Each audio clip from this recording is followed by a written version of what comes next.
Settlers laughed when the Chinese bride arrived at the altar, until the giant rancher said, "She is better than all of you." The wind carried laughter like broken glass that morning, slicing through the brittle air around the small wooden church. Snow drifted lazily from the pale Wyoming sky, dusting the shoulders of settlers in rough coats and wool hats as they gathered outside, eager for spectacle. The preacher's bell tolled once, hollow and cold, and all eyes turned toward the wagon creeping along the frozen road. Inside it sat the bride no one wanted. Jialin's hands were folded tightly on her lap, her fingers small and cracked from travel. She had come across mountain and prairie on the promise of a man she did not know, her black hair pinned under a faded blue veil that once belonged to another bride long forgotten. The horses snorted as they stopped before the church, steam curling from their nostrils. The driver offered her no hand. He spat into the snow and muttered, "End of the road, miss." She stepped down slowly, her boots sinking into the white crust.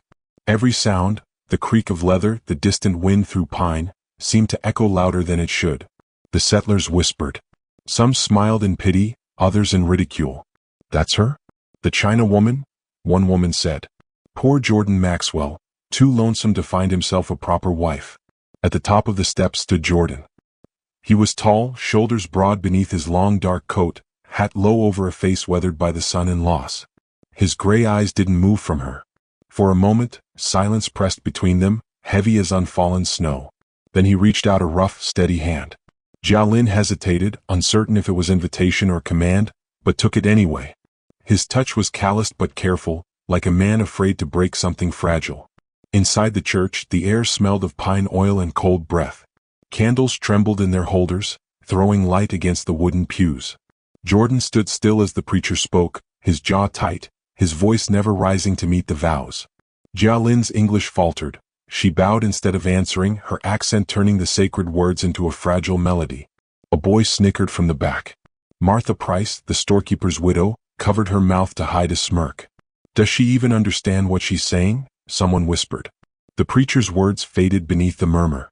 Shame rippled through the room like wind across grass. Jialin didn't understand the language, but she understood laughter. It carried the same tone everywhere in the world. Her gaze fell to the wooden floor, and for a heartbeat, the world felt smaller than her breath. Jordan looked around the room, his silence like a blade. Then he stepped forward, took the old wool coat from his shoulders, and placed it gently over hers. The laughter stopped. Outside, after the ceremony, the wind rose. The sky had turned the color of pewter, snow swirling in nervous flurries. The wagon that brought her was gone. Jordan led her down the steps, his boots crunching over the frozen earth. They said nothing, though the air between them was thick with unspoken understanding. She clutched the coat tighter, its scent of pine and smoke strange yet kind. When they reached his horse, he helped her mount. His movements were stiff, awkward, like a man who had forgotten gentleness but was trying to recall it. As they rode toward the distant ridge, the sound of the town's laughter faded behind them, swallowed by the snow. Jialin looked back once, at the faces pressed to the frosted windows, and lowered her gaze. She did not cry. The landscape opened wide, endless plains of white and shadow. The world seemed too big for one woman's sorrow, yet she carried it quietly. Jordan rode ahead, saying little. Only once did he speak, his voice low, almost lost in the wind. "They don't know better." She glanced at him, not sure if the words were for her or himself. His expression remained unreadable. A hawk cut across the sky, its cry sharp and lonely. Hours passed. The ridge rose before them, dark pines crowding like sentinels against the fading light. When the cabin appeared, a small shape of smoke and timber, Jialin felt something stir in her chest. Not hope exactly, but the faint memory of it. Jordan dismounted first, tied the horse and opened the door. The smell of firewood and old coffee lingered inside.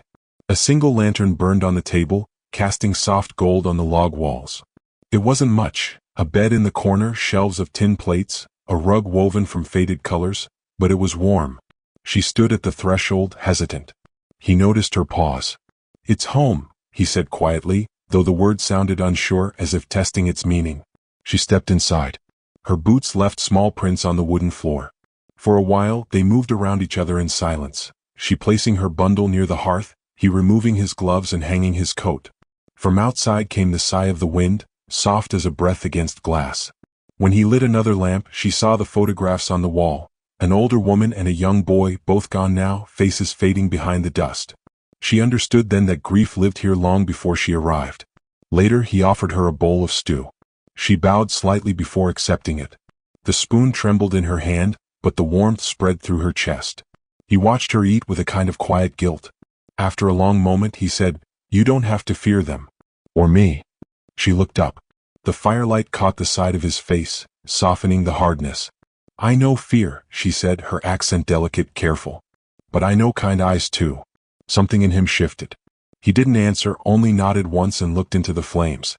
The snow outside thickened, tapping the window in small, persistent whispers. When the last light dimmed, Jia Lin sat near the hearth, wrapping herself in a blanket. Jordan moved toward the door, pausing before stepping out to check the animals. He hesitated, as if words lingered on his tongue but would not form. Finally he said, "You'll hear things in town. Best you ignore them. They don't see truth clear in others." She turned toward him, the lamplight catching in her dark eyes. "Truth is quiet," she murmured. "They don't listen for quiet." He stopped, studying her. For the first time she met his gaze without lowering hers. There was no fear there now, only a calm strength he hadn't expected. The moment stretched, two lonely lives crossing in the hush of a storm. Outside, laughter echoed faintly from the distant town, carried by wind over snow. Jordan looked toward the sound, then back to her. Something hardened in his expression, not anger, but resolve, the beginning of defiance. He shut the door against the cold. The lock clicked softly, final as a vow. And in the quiet that followed, only the fire spoke, whispering the first fragile promise of belonging. Morning came slow beyond the ridge, the kind of cold that turned breath into ribbons of smoke and made every sound feel far away. The cabin sat buried in quiet, its roof dusted in white, its windows trembling faintly from the wind's sighs. Inside, the fire had burned low through the night, leaving only coals that pulsed like a tired heart. Jia Lin rose before dawn, as she always had in other lives, moving barefoot across the wooden floor to feed the flame. The room was dim, steeped in amber light when the first spark caught. She knelt, hands hovering above the growing warmth. Around her, everything was foreign. Jordan's heavy boots by the door, a rifle hanging from a nail, a wool coat drying near the hearth. Yet something in the stillness soothed her. This silence did not mock. It simply waited. Jordan appeared from the other room, broad-shouldered and sleepy-eyed, his hair tousled. He nodded a wordless good morning, poured water into a tin basin, and washed the sleep from his face. His movements were deliberate, quiet, as if afraid to disturb her. She watched him from the corner of her eye, noting the restraint in him, how even his breathing seemed measured. He spoke at last, his voice rough with sleep. "I'll ride down to the creek later. The horses need breaking from the snow. You'll be all right here?" She nodded, tucking a stray strand of hair behind her ear. "Yes, I clean." He paused at the sound of her voice, then smiled faintly. "You clean more than this place needs." When he left, she worked in slow, rhythmic motion. She scrubbed the table until it shone, dusted the shelves, mended a torn curtain with fine, precise stitches. Each act carried meaning, quiet proof that she could make beauty even in a land that had not asked for it. By noon, the small cabin smelled of soap, wood smoke and wild sage she had found hanging by the door. Jordan returned with frost in his beard and a tired horse behind him. He stepped inside, stamping snow from his boots, and stopped short. "You been busy?" he said softly. She turned, holding a broom like a staff, uncertain if she had done wrong. "Too much." He shook his head. "No. Feels different. Feels alive again." Something warm flickered between them then, an understanding without words. She offered him a bowl of stew, reheated on the fire. He took it, sat at the table, and for a while they ate in silence, the only sound the crackle of flame. Afterward, she pulled a small, worn book from her bundle. Its pages were creased, the text in English she could barely read. She traced the letters slowly, her lips moving in quiet repetition. Jordan watched her, setting down his spoon. "You read English?" She hesitated. "I try. Art. Words. Slippery." He rose and came closer, leaning on the table. "Mind if I help?" She blinked, unsure. "Help?" He pointed at the first line. "Here, blessed are the meek. You know what that means." She shook her head. He thought a moment, eyes on the page. "It means sometimes the ones laughed at end up being the strongest of all." Her brow furrowed, not from confusion, but from the tremor of something long buried. No one had ever said her quiet was strength. In her homeland, silence meant obedience. Here it meant scorn.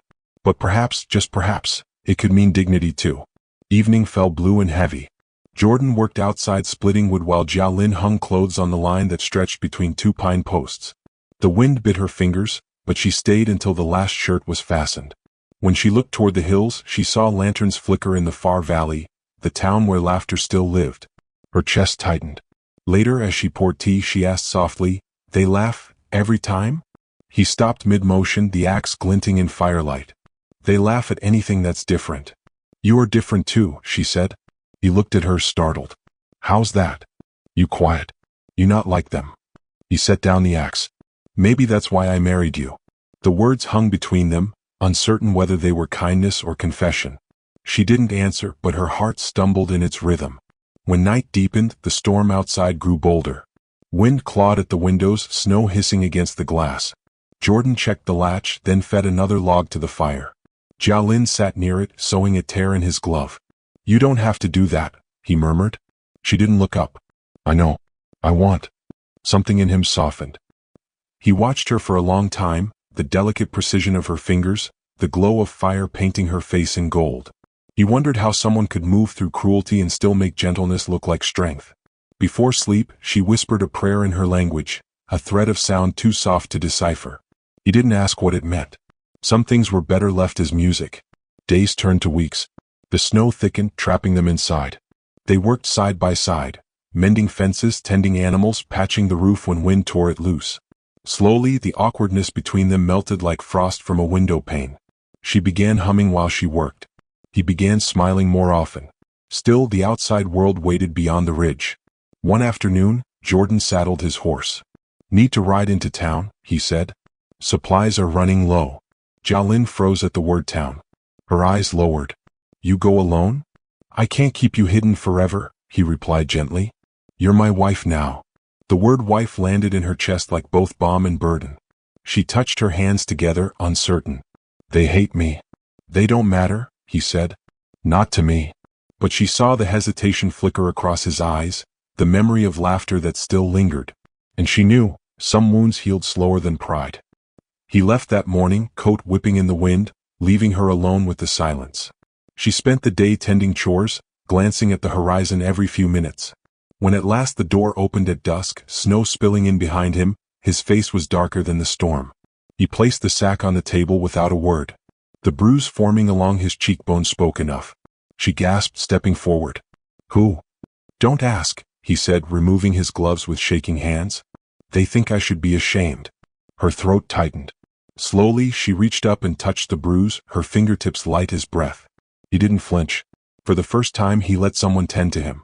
"You not ashamed?" she said firmly. "You good man." He looked at her then, the fire reflecting in his gray eyes. "You shouldn't have to say that. I say what is true." For a long moment, neither moved. The wind howled outside, the cabin trembling under its force. Inside, the world narrowed to firelight and heartbeats. Finally, Jordan exhaled. "We'll go into town together next time," he said quietly. Her eyes widened, a flicker of fear and something else, hope. Together? Together. The wind eased just a little, as if listening. Outside, the ridge stood silent, its pines heavy with snow. Inside, the warmth held steady, and two lives, once strangers, shifted slightly closer in the long hush of winter. And in that quiet, unseen by anyone, love began its slow and patient thaw. Spring tried to wake the valley, but the thaw came late that year. The ridge still held its crown of snow, and the river below the cabin ran swollen and loud, carrying away what winter had broken. In town, the mud streets steamed under the first hesitant sunlight. People had begun to emerge from their long hibernation, ready again to gossip, to judge, to remind each other who belonged and who did not. Jordan Maxwell rode in with Jialin one gray morning, their wagon rattling past the general store. The sound alone drew faces to windows, whispers trailing like dust in their wake. Jialin sat straight beside him, hands folded in her lap, her shawl drawn close. It had been weeks since she last saw the town. The memories of laughter still burned faintly in her chest. But she had promised herself, no more lowering her eyes. Not today. Martha Price stood by the store's porch, arms crossed, mouth ready. "Well, if it isn't the Maxwell bride," she said loud enough for the bystanders to hear. "Heard you been teaching her our ways, Jordan? Or trying to?" Laughter fluttered through the small crowd like crows startled from a fence. Jordan didn't answer. He helped Jia Lin step down from the wagon, steadying her with his hand. She thanked him softly, her voice carrying the faint melody of another world. That alone drew more eyes. The butcher's boy snickered. Luke Price, tall and restless, leaned against a post, chewing on a straw. She talk like that all the time? He muttered. Sounds like a spell. Jordan's hand tightened on the reins. Enough. Luke smirked. Just saying. Folks ought to know what kind of tongues live among us now. The words hung heavy in the air, bitter and mean. Jia Lin didn't understand them all, but she saw the tone in their faces. Shame crawled up her throat, hot and stinging. She lowered her gaze to the muddy ground. Jordan's jaw hardened. You ever learn manners, boy?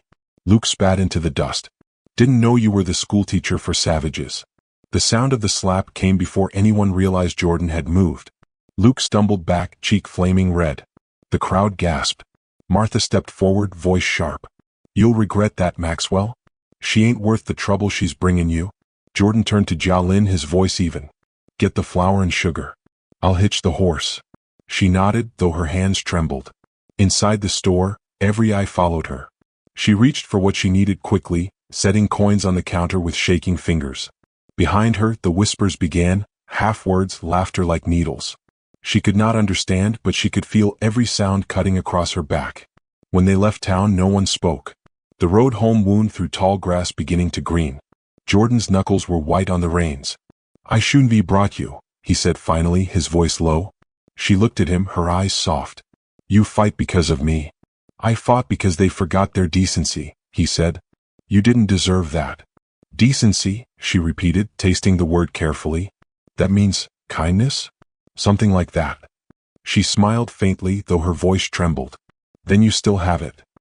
He turned toward her, about to speak, but the sound of distant thunder stopped him. The sky was clear. Then he realized it wasn't thunder. It was the pounding of hooves. By the time he turned, Luke Price was already near the ridge, riding fast. He didn't look up. The horse kicked up mud and cold water as it passed. Something small and white fluttered from Luke's hand, landing near the wagon wheel, a torn scrap of fabric. Jia Lin recognized it instantly. Her shawl. When they reached the cabin, she moved silently, folding clothes and tending the fire as if nothing had happened. Jordan watched her from the doorway, guilt thick in his throat. You don't have to stay, he said at last. She looked up, startled. Stay. You could go east. There's a family near Sheridan, good people, church folk. I could pay your fare. Her hands froze over the wash basin. You want me go? He shook his head quickly. No. But I can't promise it'll get easier here. She turned back to her work, her voice quiet. You not promise. You stay. That night, the moon hung thin above the ridge, a sliver of pale bone. Jia Lin sat awake by the hearth, sewing in the flicker of firelight. Jordan's mother, Clara, had written from town, a short letter sent through a rider. In it, she warned of talk spreading, of tempers rising. They think she bewitched you, the letter said. Don't let pride blind you. He folded the letter away, shame settling like ash. But when he looked at Jia Lin, bent over her stitching, her expression peaceful, he felt no spell, only grace. He rose quietly and stepped outside. The night was still, the air heavy with pine. Near the well, a faint shape moved, a flicker of white cloth. Then a shadow detached itself from the darkness. Luke Price. Jordan shouted, but before he reached them, Luke's hand caught Jia Lin's arm. She tried to pull away, the shawl tearing again under his grip. Say something, you ghost, Luke hissed. What tricks you got for him? She didn't understand every word, but the hatred was clear. She tried to wrench free.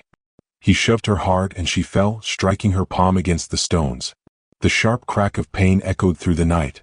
Jordan was on him in a heartbeat, dragging him away, fist meeting jaw, years of silence breaking open. You ever touch her again, I'll bury you myself, he growled. Luke spat blood, half laughing. She'll ruin you, Maxwell. Mark it. Jordan hauled him toward his horse, throwing him into the mud. Get out. When the hoofbeats finally vanished into the trees, he turned back.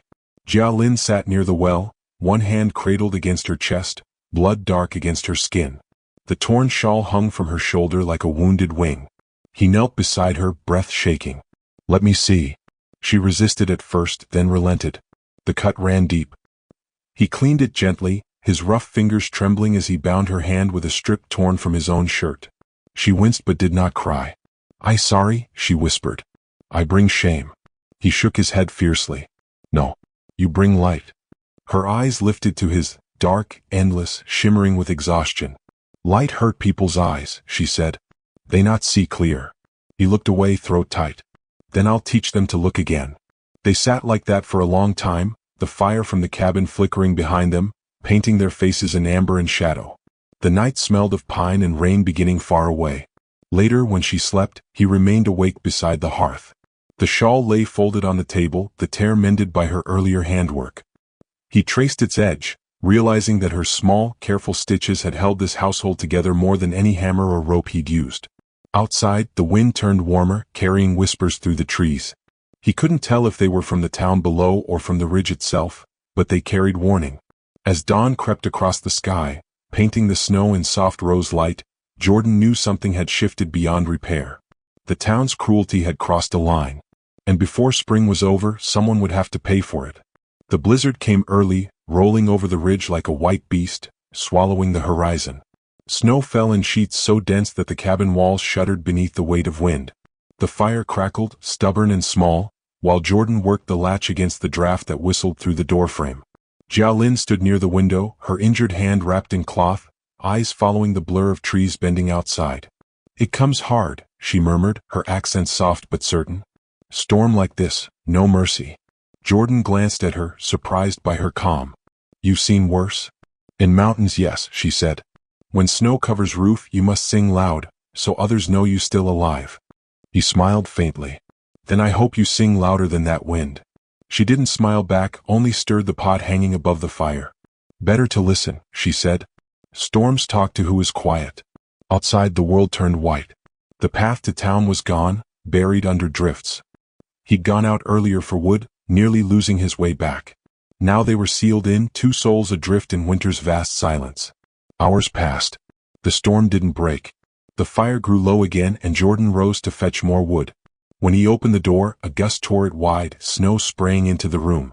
But along with the cold came something else, a faint, desperate cry. Help! Jordan froze. The wind howled again, but the sound was unmistakable. A child's voice. Jialin rushed beside him, clutching the doorframe. Someone outside? He nodded, already grabbing his coat. Stay here. But she caught his arm. No, you need to. Snow deep, you sink. For a heartbeat he hesitated. Then he handed her his mother's old shawl. Keep close. The storm bit at their faces the moment they stepped out. The world was a blur of white, snow cutting like shards of glass. Jordan led, breaking a path with his broad frame, his gloved hand gripping hers behind him. They followed the sound, faint, then nearer, until they found a small figure huddled beside a fallen log. A boy no more than 6. His face pale, his body trembling beneath a torn jacket. Pa, got lost? He mumbled before his eyes rolled back. Jordan lifted him easily, wrapping him in his coat. We have to move. Now.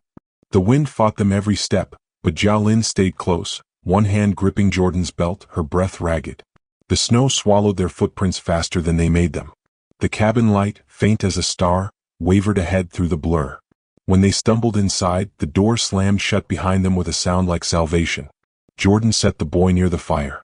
Jialin stripped off the wet clothes, rubbing his hands and feet with cloth. He freeze, she whispered. But maybe not gone yet. Jordan crouched beside her, lighting another log.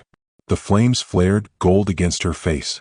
Her hair had come loose, strands clinging to her wet cheeks. She leaned close to the boy, whispering something in her own tongue, a prayer perhaps or a lullaby. Minutes stretched into an hour. Slowly the boy stirred, coughing weakly. Jialin exhaled a sound between a laugh and a sob. He live. Jordan's shoulders relaxed. You saved him. No, she said quietly. We. The boy's lips moved. Mama? Jordan's gaze darkened. He said his pa got lost. She looked up, eyes wide. We go find him? The storm hasn't stopped, he said. We die out there. Her voice softened but didn't waver. Then I go. He stared at her, stunned by the quiet certainty in her tone. You don't even know where to look. She rose, wrapping a second blanket around her shoulders. Storm talk to who is quiet, she said again. I listen. He caught her wrist, firm but not harsh. You're not going alone. The door opened again to the howl of wind. Snow clawed at their faces, but they pressed forward, searching the ridge. Jordan carried a lantern, its light barely reaching 10 feet ahead. They called, their voices snatched away by the storm. After half an hour he saw it, the faint shape of a man half buried in snow. Jordan dropped to his knees, brushing ice from the face. Breathless but alive. "Got him," he said, hauling the man upright. Together they dragged him back through the drifts. By the time they reached the cabin, Jialin was shaking with exhaustion. Jordan laid the man beside the boy, both wrapped in blankets near the fire. The father's eyes fluttered open. "Thank you, Lord," he rasped. Then he saw her. "You're the woman, the China woman." She froze, unsure if gratitude or scorn would follow. But instead, the man whispered, voice breaking, "You saved my son." Jordan met her eyes across the firelight. For the first time since they'd met, she let herself smile. Small, uncertain, but real. The storm began to fade, the wind softening to a whisper. Dawn arrived, pale and trembling. The rescued pair slept soundly. Jordan leaned against the wall, exhaustion pulling at his eyes. Jialin poured water into a tin cup, handed it to him. "Drink," she said. "You shake."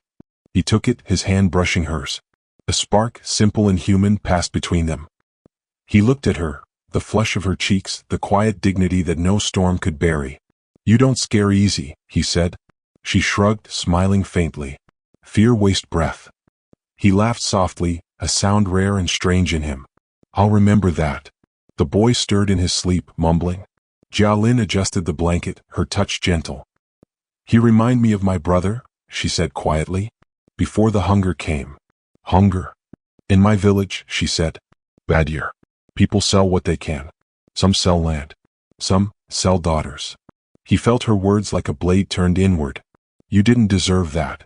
"No one deserve," she said. "But some still live. That is enough." He wanted to say more, to ask, to apologize on behalf of a world that had never been kind, but her eyes stopped him. There was no bitterness there, only resilience. By noon the storm had cleared. Sunlight poured through the window, dazzling against the snow. The rescued man woke, sat up slowly and reached for Jialin's hand. "You and your husband saved us," he said. "When the road clears, the town will know what you did." Jordan stiffened. "You don't have to." "I will," the man interrupted. "They'll know what kind of woman she is."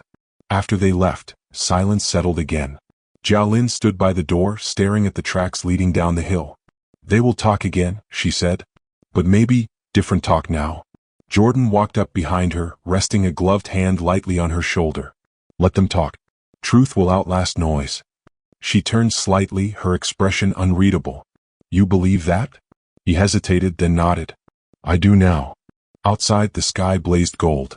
Inside the fire burned steady, the warmth deep and living. For the first time the cabin felt like something more than shelter. It felt like belonging. That evening, as the sun bled behind the pines, a knock sounded at the door. Jordan opened it to find Sheriff Amos Grady standing there, hat in hand. "Evenin', Maxwell," he said. His tone carried the weight of something heavy. "Town stirred up. Word is you fought Price's boy last week and near killed him." Jordan's jaw tightened. "He laid hands on my wife." The sheriff nodded slowly. "Didn't come to argue that. But Martha Price has been spreading worse. Claims your woman cast a spell. Says she brought this storm." Jordan's fist clenched at his side. "You believe that?" "I believe folks in this town are fools," the sheriff said quietly. "But fools with guns are still dangerous. Keep her close." When the door shut again, the light seemed dimmer. Jialin stood by the hearth, her face calm but pale. "They come?" "Maybe," he admitted. She nodded once, then reached for the lamp, turning the wick higher. "Then we wait with light," she said. "Darkness fears it." He watched her move around the room, small, graceful, unshaken, and realized something profound. The fire beneath all this snow had never been in the hearth. It was her. Outside, the ridge gleamed white under the moon. Inside, the flame leapt higher, alive, defiant. And for the first time, Jordan felt the quiet hum of destiny. Something was coming, and this time he would not meet it alone. The thaw came sudden that spring, as if the earth itself was tired of cruelty. Snowmelt ran down the hills in silver streams, and the meadows that had slept for months now breathed in green. The wind carried a scent of lilac and wet soil, softening even the hardest hearts, except those in town. Gossip, unlike snow, didn't melt. It only changed shape. When Jordan Maxwell hitched the wagon for the first church service since the storm, the valley felt too quiet. The world was new, but the past still crouched beneath every whisper. Jialin came out dressed in a clean calico dress Clara Maxwell had sewn before her eyesight dimmed. Her black hair was braided neatly down her back, her palms wrapped still in faint scars from the night by the well. "You don't have to go," Jordan said quietly, tightening the harness strap. "I go," she answered. "If I hide, they win." Her calm made him ache.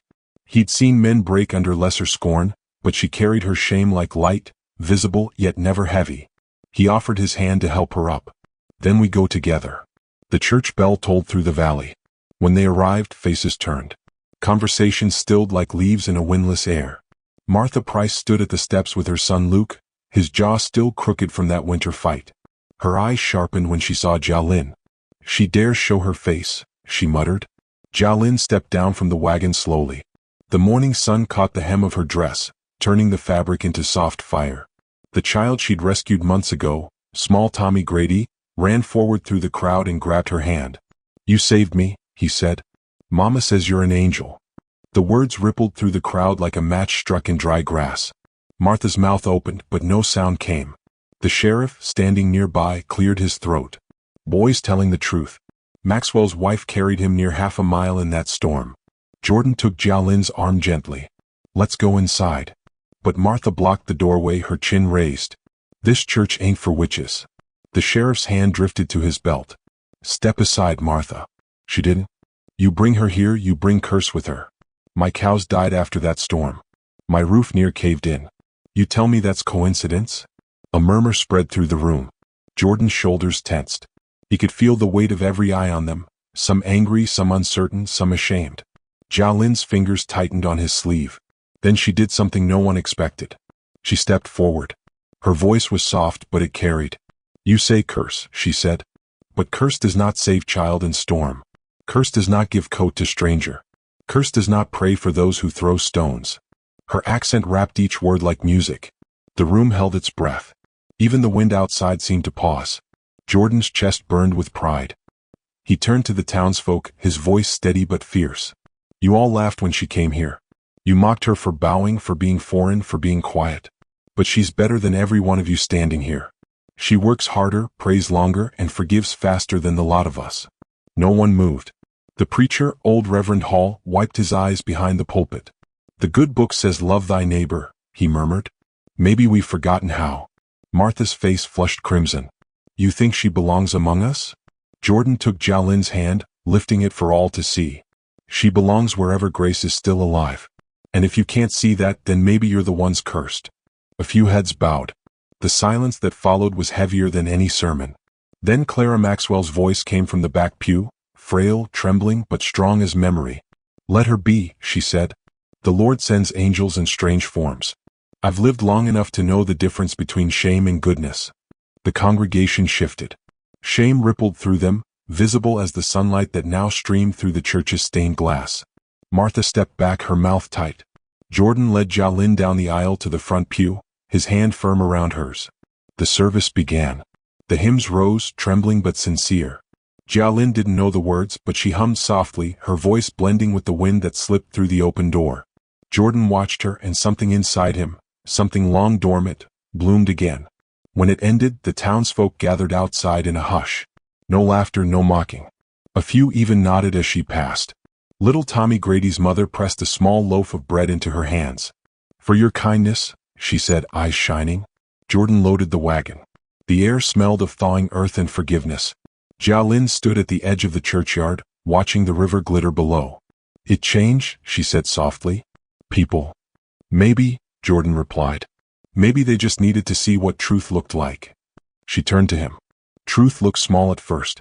Then it grows." He smiled. "Like love." Her eyes met his, filled with something deeper than gratitude. It wasn't passion, at least not the loud kind, but the quiet, enduring warmth that takes root after too many winters. They rode home beneath a sky washed clean. Birds circled overhead, their calls sharp and bright. At the ridge, Jordan stopped the wagon to look back at the town. From that distance, the roofs and fields glowed gold under the setting sun. "Never thought I'd see the day they'd stop whispering," he said. Jialin smiled faintly. "They still whisper. But maybe now, they whisper good things." He looked at her, at the calm strength that had turned mockery into reverence, and reached for her hand again. "Reckon I'm the luckiest fool in Wyoming." She laughed softly, a sound that melted what little snow remained on the hills. Luck is just God's kindness wearing a shy face. As twilight deepened, they reached the cabin. The fire waited inside, alive as ever. Jordan helped her down and lingered by the door, the glow from the hearth brushing his face. "You still think truth is quiet?" he asked. She nodded. "Yes, but now it speaks." Inside, the warmth wrapped around them like promise. Clara sat in her chair by the fire, smiling as they entered. "Town came by," she said softly. "Left food, firewood. Looks like they remembered their hearts." Jordan placed an arm around Jialin's shoulders. They remembered because she reminded them. Jialin looked up at him, eyes shimmering. "No," she whispered, "because you spoke loud when I could not." He smiled. We both spoke. Outside, the river ran clear and strong again, carrying the last fragments of ice toward the plains. The wind moved through the pines with a sound like quiet applause. And there, in that little cabin beyond the ridge, two souls who had once been strangers finally stood as equals, bound not by circumstance but by choice. The fire burned higher, painting gold on their faces. And somewhere in the hush that followed, an old truth stirred, one that time itself seemed to whisper. Grace doesn't shout. It stands, it endures, and when the world has nothing left to say, it shines.